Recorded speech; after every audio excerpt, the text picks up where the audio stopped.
to note that we would go through the rest of the team. Another ball, one more time. Now we've got Roshmel and Kevin, two other guys to go right at it, and we want to try to have them both, once again, working on his handle, but most importantly, have Roshmel really do a good job of really, as you can see, influence the ball back to the sideline, okay? If nothing happens here, thrown out to the coach, bang, he's trying a little post up, and we work on our one-on-one defense. Okay, now Khalid's on defense, Ricky's on offense, ball's thrown to him. Okay, we want to make sure that he slides with him, or he's getting help from Josh, hopefully, okay? Nothing happens here, but he's forced, pressure, contain the ball. Now he's going to play good, solid one-on-one defense. Good, right there. Okay, now, once again, this is being done in a demonstrational purposes. This drill would be done rather quickly. We would try to make sure that every single day these guys have a challenge, our kids have a challenge of playing each other one-on-one full court. And you can hopefully see the benefits of having big guys and little guys playing each other full court. All right, secondly, what we want to try to do is take two guards, now just trying to work some two-on-two defense. And this really is to reiterate once again that force, pressure, and contain principle full court. But secondly, add the weak side so he can help take away the middle, make sure there's no dribble penetration, and secondly, if the ball is thrown in reverse, as it would many times on our press, that he can then reverse roles. That strong side becomes, that weak side becomes strong sides become weak side, and we make sure the defense goes around it. Force, pressure, and contain, good job. Khalid giving real good help. Ball's reversed, bumps him, there it is. Middle protected, good.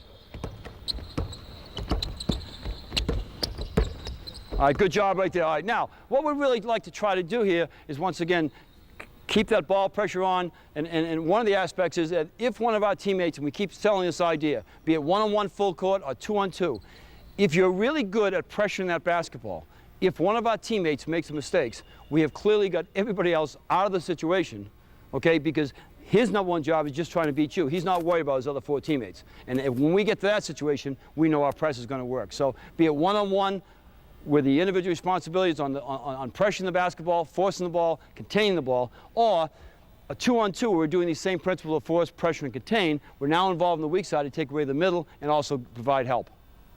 As we try to build up the entire defense, one-on-one, two-on-two, we also want to show the action between our front line, which is Roshmel here, and our second line, which is Jake. And this is our one-on-two alley trap drill. And all we're doing here is the coach takes the basketball, okay, throws it to EJ in bounds, and Ross's job is to pressure, force, and contain the basketball. As he does, Jake's only job is to get into the pass lane, one step up, two steps back, and as we get the opportunity to see it, bang. As soon as he sees he has a great opportunity, he comes up and makes that good trap, okay? And this one-on-two strong side alley drill makes sure we get good coordination between our front line, strong side, okay, and our second line, strong side.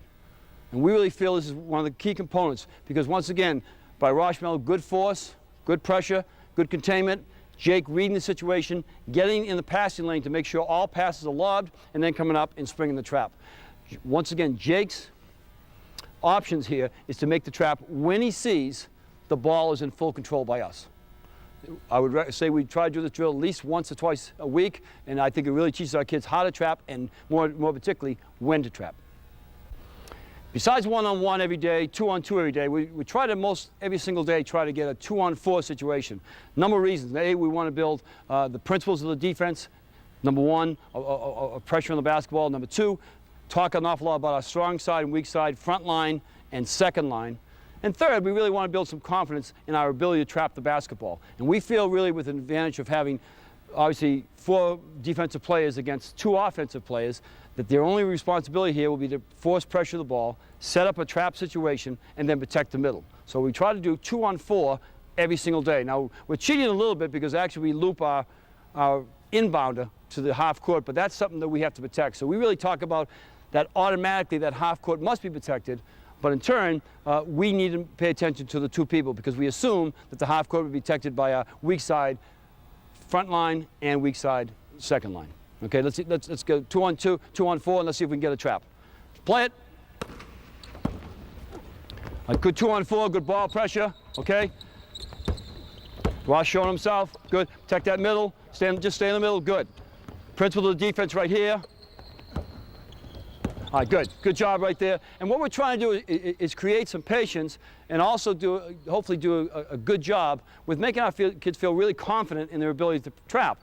Because we're going to find out if you run at a live basketball from a second line as Roshmel, coming up on him, EJ, as EJ would come up and Ricky's doing a great job, if Roshmel doesn't come up under control, go by him, EJ. Good. He's going to go right by him. So not only are we teaching the components of pressuring the basketball, forcing and containing, we're also teaching components very simply of the ability and ways in which we want to trap. And very simply, it's his job to be under control, to make sure he springs the trap. One of the things that we're going to make sure is we don't care if we trap the basketball here or all the way to the baseline. We're not going to get an early trap because that's not something we normally do.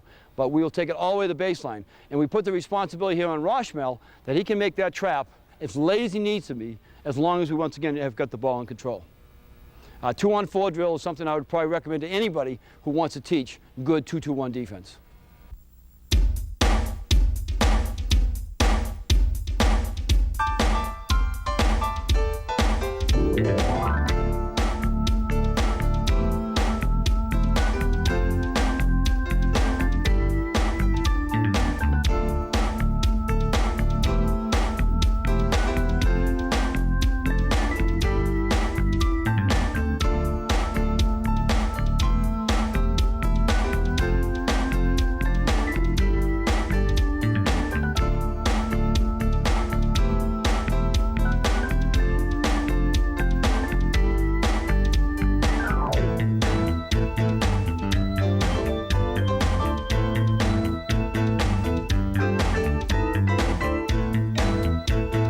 Obviously, playing full court and running our 2-2-1 defense every single day makes us a very good team, pressing-wise.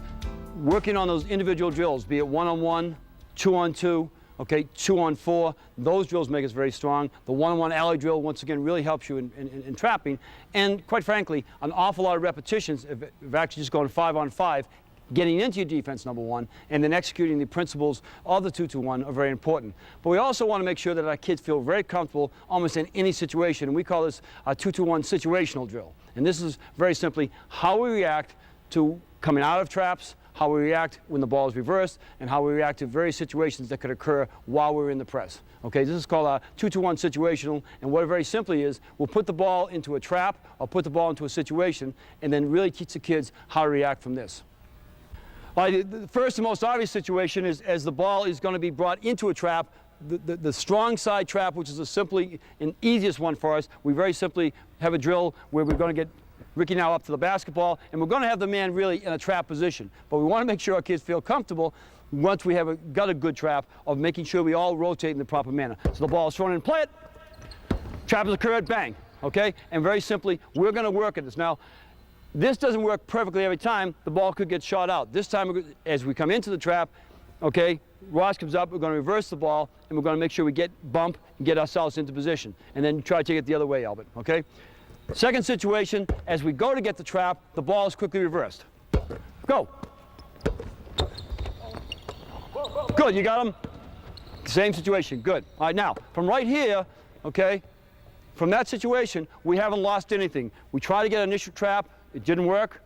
Ball was reversed. We got a good bump in the middle to protect strong side, okay? And now we're in a position of either A, keeping the press on, which Ricky would call, or Ricky can take it off at any point in time by yelling one thing, 5-5, and our man-to-man defense would, okay? If he feels he has EJ in great position, he's going to be calling his teammates, 3-3.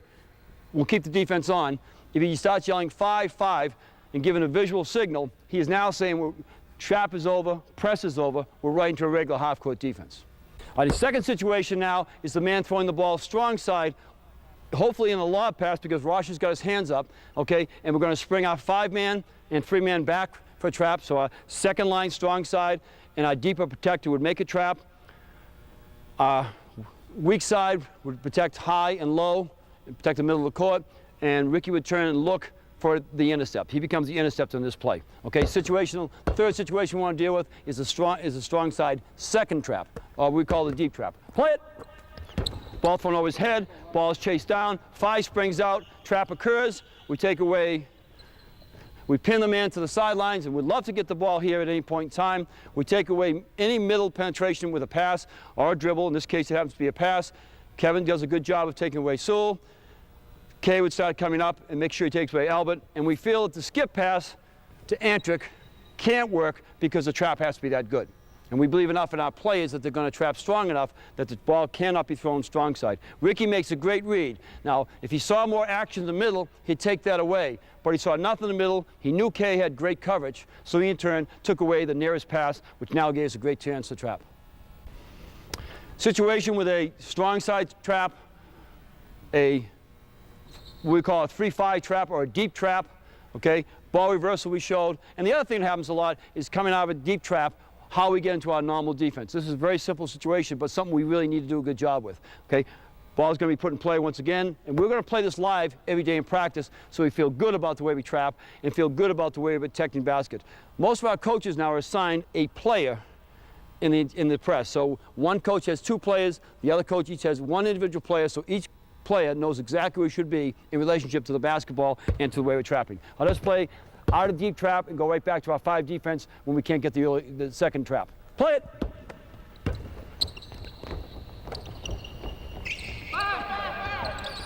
And we fan out awfully quick, and now we're on our defense, and once again we feel we took care of the basic components of what the press is supposed to do.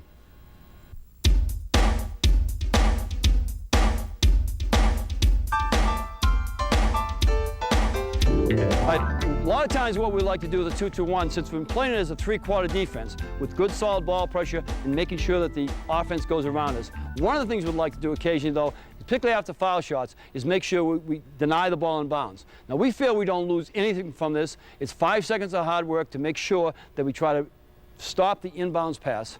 If we are not successful, and the ball is thrown in front of us, we stay on normal defense anyways. But we really could pick you up a little deeper. We're starting to put more ball pressure on you and really making it very difficult for you to get the ball in bounds. So we'd like to do this occasionally after foul shots, and here's an example of that.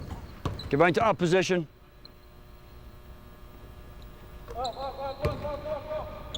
Who's floating? Who's floating? Good, good, good, good. All right, now, if we weren't able to get the full deny in our up defense, as you can see, automatically, we've extended our defense up. Our same principles apply. We still don't want the ball to be ever centered, but what we've done is increase the pressure. We've tried to, prevent you from getting the ball in bounds, but if you have got it in bounds, we've made it much more difficult for you. If we ever see the ball get stuck here, and by that stuck I mean the ball handler picks his dribble up, and Ricky does a great job of tying him up, Khalid would step up and take away the reverse pass and give a chance for Kevin to step up. Okay, this is simply our up defense. We would run this, once again, as a surprise element. It's a call from the bench. It's a call from usually one of our point guards.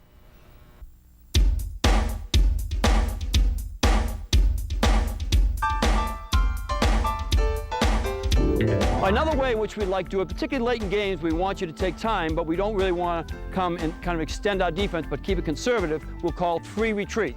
Just like our 3 regular, okay, or our 3 up, it's still the same components. The only thing here, we don't allow the kid to make a trap.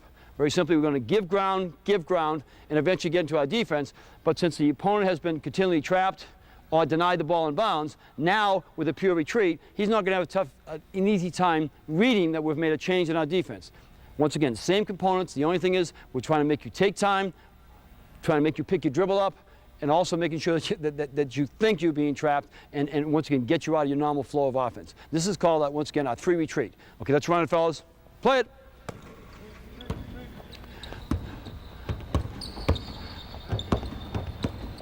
Defense giving good ground here.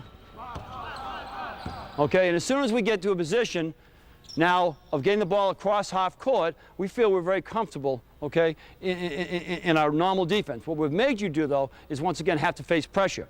We might run retreat 3 times in a row, and as soon as you feel you're comfortable with that, we'll come back with our hard traps and try to trap you up and get the ball up court. And keep the defense off guard, the offense, excuse me, as off guard as much as we can, using the same defense. And we've already done it 3 different ways. One of the last things that we like to do is sometimes switch our defense in midstream. When you're trying to break pressure in a particular way, when you involve your big guys by coming up in the back court, many, many times what we've already put into our game plan before the game, if you're flashing your 4 or 5, who we don't think is a particularly good ball handler, automatically, if he flashes to the front court to receive the basketball, we'll automatically go man-to-man defense as soon as he catches, make him dribble the basketball, and see if we can put as much pressure upon him. Remember, we practice one-on-one full court, our big guys guarding big guys every single day. Pick the basketball up and make sure he's not allowed to make any passes. Our theory being that a 6'10" guy is going to make a lot of mistakes trying to dribble a basketball, and we're not going to let anybody else handle it. So this very simply would be our 3 to 5 defense, okay? Put it in probably in our game plan, because we like to have your big guy catch the ball in the backcourt.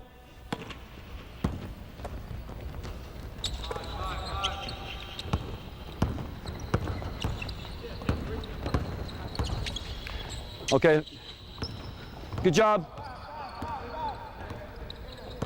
All right, hold up. All right, good.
Hopefully the tape that you just saw will be more than beneficial to you. We really feel that the #1 component, as we mentioned from the start, is being committed to this press. We're going to take approximately 15 to 20 minutes every single day of our practice session from November to March to make sure that we're a very good pressing team. As you do that, you too can have some of the same successes Connecticut's had using its multi-dimensional 2-2-1 press.